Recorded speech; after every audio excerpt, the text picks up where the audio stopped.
वहां पर 20 भारतीय सैनिक शहीद हुए हैं। अब तक जो खबर हमारे सामने थी वो 3 की खबर थी, लेकिन 20 भारतीय सैनिक शहीद हुए हैं। सूत्रों के हिसाब से ये खबर हमारे सामने आ रही है और ये वाकई बहुत दुखद भी है और उसके साथ ही एक समूचे देश में उस गुस्से को भी भर रही है कि आखिर जब चीन के साथ हम बातचीत कर रहे थे तो उसे इस तरह की धोखेबाजी की जरूरत क्या थी कि उसने एक छोटी भारतीय टुकड़ी को घेरकर इस तरीके का आक्रमण किया है। भारत और चीन की सीमा पर गोली कभी नहीं चलती है, लेकिन जिस तरह की ये वारदात है, जिस तरह के हथियारों का, पत्थरों का, डंडों का, नुकीली कीले तारे लगे हुए डंडों का इस्तेमाल चीन ने किया है, उसकी मंशा पर बहुत बड़ा सवाल उठ जाता है। हमारे साथ पूर्व थल सेना अध्यक्ष जनरल वीपी मलिक जुड़े हुए हैं और उन्होंने साफ तौर पर यह कहा है कि आज का भारत और आज की भारतीय सेना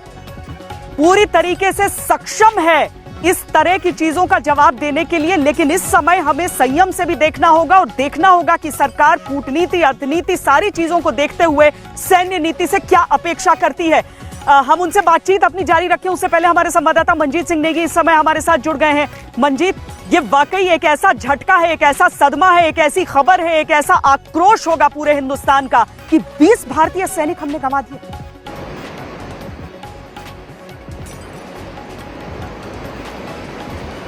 थोड़ी देर बाद सेना की तरफ से आधिकारिक तौर पर इस बात की पुष्टि भी होने वाली है, लेकिन ये खबरें लगातार सुबह से आ रही थी कि काफी बड़ी संख्या में हमारे सैनिक घायल हुए हैं। हालांकि चीन को भी काफी ज्यादा, चीनी सेना को नुकसान,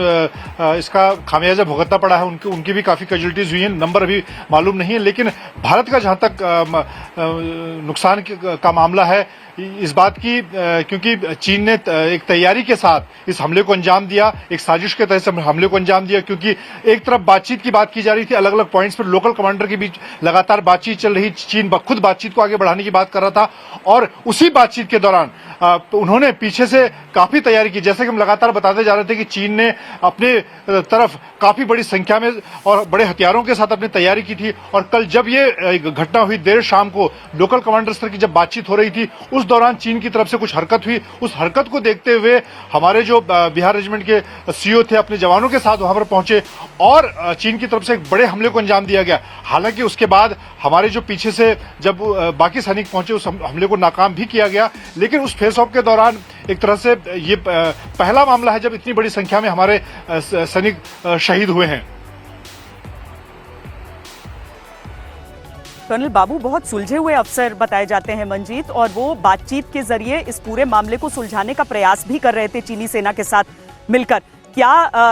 अगर मैं सैनिकों के बीच जानना चाहूं आपसे, तो आक्रोश बहुत ज्यादा है इस विश्वासघात का?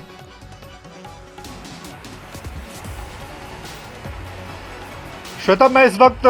धारचूला जो कि चीन से लगने वाली दूसरी सरहद है उत्तराखंड, वहां पर हूं और आज पूरे यहाँ धारचूला से लेकर लिपुलेख जहां पर भारतीय सेना की तैनाती, आईटीबीपी की तैनाती है, देर शाम जब मैं वापस लौट रहा था तो हालांकि यहां पर भी सेना ने चीन के मुकाबले में पिछले दिनों में जो मूवमेंट हुआ है, काफी एक्स्ट्रा डिप्लॉयमेंट किया है। तो एक तरह से आक्रोश था। जो कुछ सैनिकों से मैंने बिना कैमरे की बात करने की कोशिश की, उनका कहना था कि अब बहुत हो चुका है, इसका जवाब, मुंहतोड़ जवाब दिया जाना चाहिए। तो ये एक सेंटिमेंट भारतीय सेना का और यहाँ पर जो खासतौर से सरहद से जुड़े लोग हैं उनके बीच में निश्चित तौर पर देखने को मिल रहा है। और अब जब इस खबर की पूरी तरह से पुष्टि होने के बाद सेना की तरफ से एक आधिकारिक बयान भी जारी होगा इस पूरे मामले को लेकर, कितने हमारे सैनिक घायल हुए, कितने शहीद हुए हैं। तो ये, क्योंकि हम लगातार श्वेता एक बात कहते रहे हैं कि चीन के साथ कम से कम ये लाइन ऑफ एक्चुअल कंट्रोल एक ऐसी सरहद है जहां पर बातचीत से बात होती है, ज्यादा से ज्यादा धक्का मुक्की तक ही बात होती है। अभी तक गोली नहीं चली, लेकिन अब लोगों को ये लगता है या जो सैनिक है उनको ये लगता है कि इसका कोई फायदा नहीं है। चीन ये भाषा शायद नहीं समझता है, उसको उसी की भाषा में जवाब देना होगा। जी मंजीत, थोड़ी देर के लिए मैं रोकना चाहूंगी आपको, क्योंकि इस समय न्यूज एजेंसी एनआई की तरफ से यह खबर आ रही है कि चीन के 43 से 45 सैनिक बुरी तरह से घायल हुए हैं। इनमें बड़ी तादाद उन चीनी सैनिकों की है जो मारे गए हैं। चीन की तरफ से अभी पुष्टि, दरअसल भारत में खबर चलने के बाद ही वहां से कोई पुष्टि आ रही है। तो आपको बता दें पहले कि ये जो झड़प हुई थी भारतीय सेना और चीनी सेना के बीच, उसमें न्यूज एजेंसी की तरफ से खबर ये आ रही है कि चीन की तरफ से भी 45 सैनिक बुरी तरीके से घायल हुए हैं और उनमें से बड़ी तादाद में मारे भी गए हैं।